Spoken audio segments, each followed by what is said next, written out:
Miss হবে না আপনার পছন্দের টিভি শো। দেখুন জি5 অ্যাপে একদম ফ্রি। আচ্ছা, বাবার স্বভাবের এই পরিবর্তনের কারণ ওই ধোঁয়া নয় তো? আপনি একদম ঠিক ভাবছেন।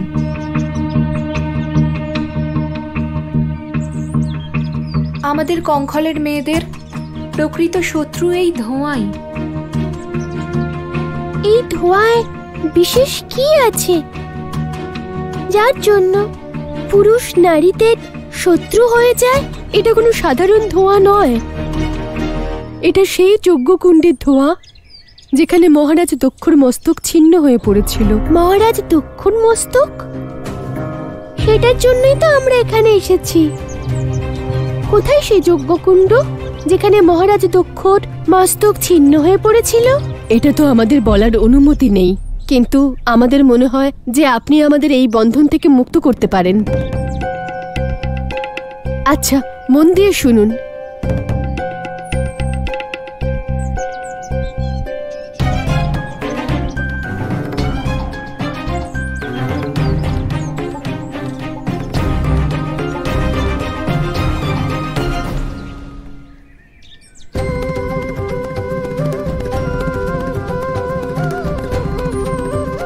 সুন্দর, সুস্বাদু, তৃপ্তিদায়ক।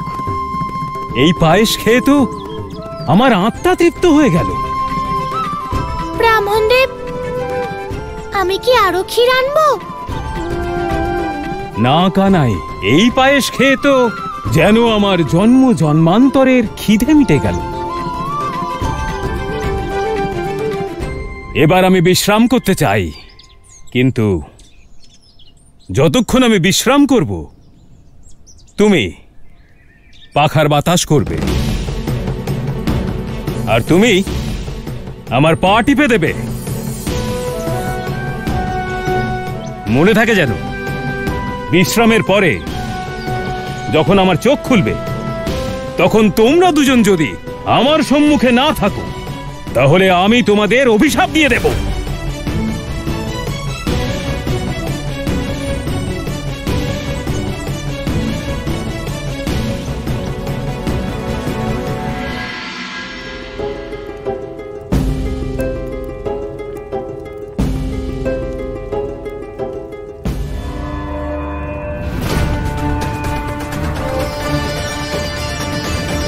এত অশুভ শক্তির প্রভাব? এটা অবশ্যই সেই যজ্ঞকুণ্ড।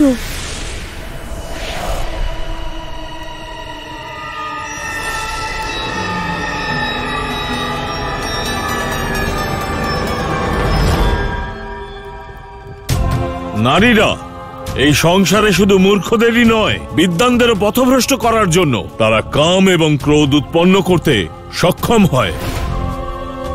সেজন্য আজ থেকে নারীদের মন, কথা এবং কর্ম সবকিছুর ওপর স্বাধীনতা বন্ধ করা হলো। আজকের পরে বিবাহের পূর্বে কোনো নারী এবং বিবাহের পরেও তার স্বামীর দাসী হয়ে থাকবে, আর এ হলো প্রজাপতি দক্ষের আদেশ। পিতা, আমার একটা স্বতন্ত্র সিদ্ধান্তের কারণে আপনি নারীদের থেকে তাদের সব অধিকার কেড়ে নিলেন, তাদের থেকে সব স্বাধীনতা কেড়ে নিলেন। আর যদি স্বাধীনতাই না থাকে তাহলে সেই জীবন থেকে কি লাভ? সেই জন্য আজ আমি নিজের পিতার সম্মুখে নিজের জীবন সমাপ্ত করছি।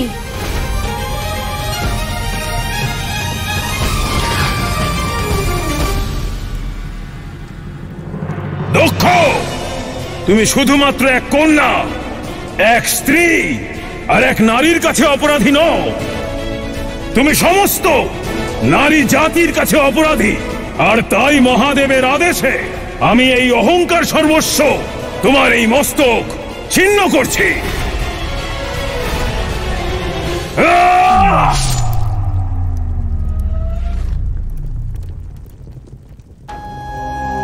দক্ষর মস্তক তো ছিন্ন হয়েছিল, কিন্তু ওই মস্তকের শক্তি এখনো জীবিত।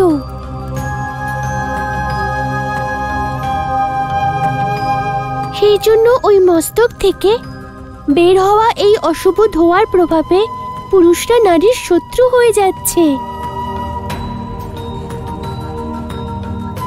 আমাকে এই সমস্যার সমাধান খুঁজতেই হবে।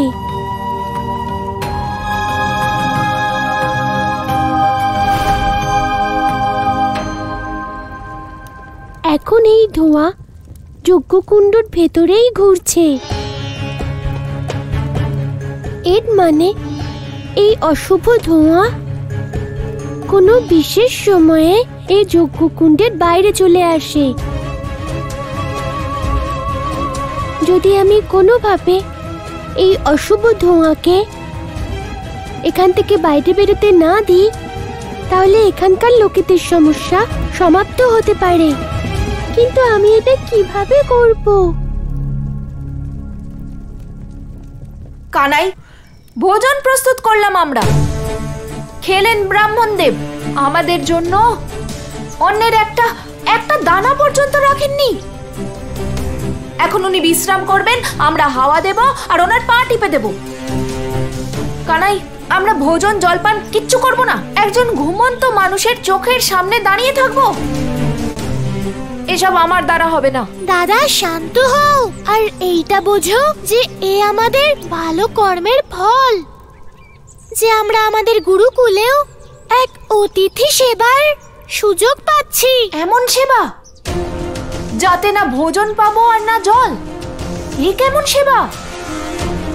আর তুই যদি এটাকে ভালো কর্মের ফল বলিস, তাহলে খারাপ কর্মের ফল কোনটা? দাদা, কখনো কখনো ভোজন না করা স্বাস্থ্যের জন্য ভালো হয়। হ্যাঁ, তোর স্বাস্থ্যের জন্য হয়তো ভালো হবে, কারণ তুই তো শুধু কথাই বলিস।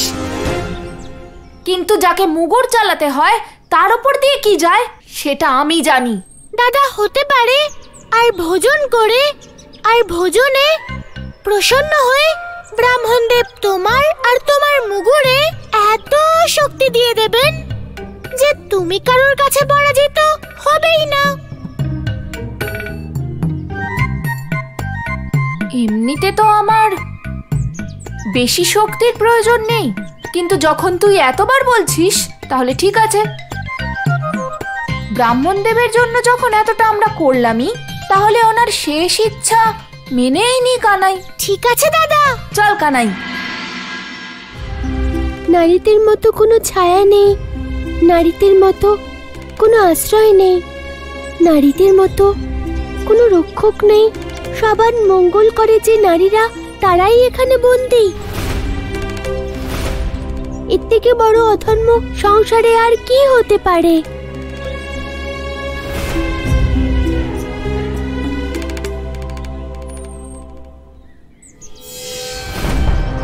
এদেরকে আমার মুক্ত করতেই হবে, কারণ এরা সবাই মুক্তি পেলে কঙ্কালে ধোঁয়াকে আটকানো যেতে পারে।